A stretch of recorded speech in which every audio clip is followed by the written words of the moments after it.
Hey traders, Raghee here, and in this update we're going to take a look at the NASDAQ. Now, we've been focused on the NASDAQ primarily because if there is rotation into a sector broadly as the reflation trade is unwinding, it is into tech. Now, yes, the overall day was down, but let's talk about the way in which I like to look at my day trades. So the NASDAQ began the day above key levels that I am looking for. Again, I look for 6 different things when determining the directional bias. And then once I've determined those, it takes about 60 seconds or so to sort that out.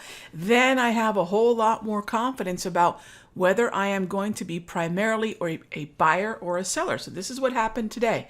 You're taking a look at the entire day on the screen here. You know, the bell rang about just over, I guess, 45 minutes ago, right? So this is fresh after the 4:15 close and the NQ. Now, while I'm talking about the NQ, if you don't trade futures, don't worry about it, because the alternative ETF where you would focus on buying options would be the QQQ. So if the NQ is triggering a buy, like it did right in here, V-score confirmation, HPMR zone, Darvis confirmation. We've actually got 3 for 3 on the tools that we've got for confirmation of an exhaustive low, and the market started to move higher. Now, I love this HPMR zone. Let's talk about this a moment. I talked about this in the webinar on Wednesday.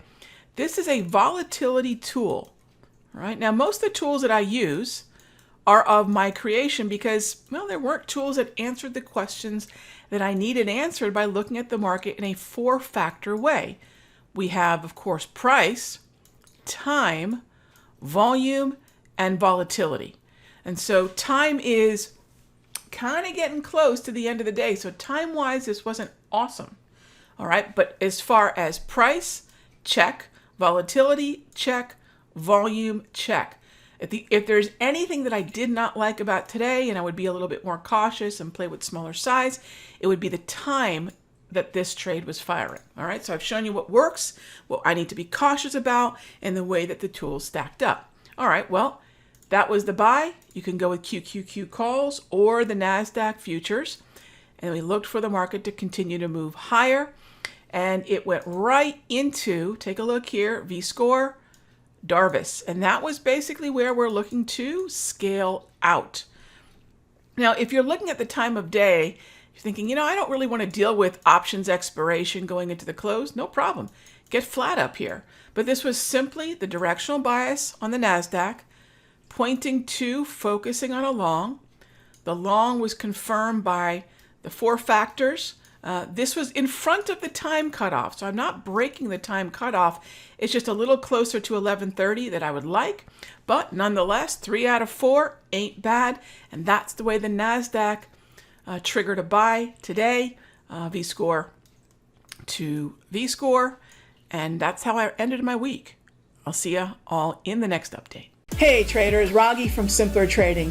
Thank you so much for watching this video. Be sure to leave a like and a comment below. And remember, subscribe and click the bell icon so you'll get notified of the next update. And when you're ready to join me for live trading, be sure to head on over to simplertrading.com. I'll see you in the next update.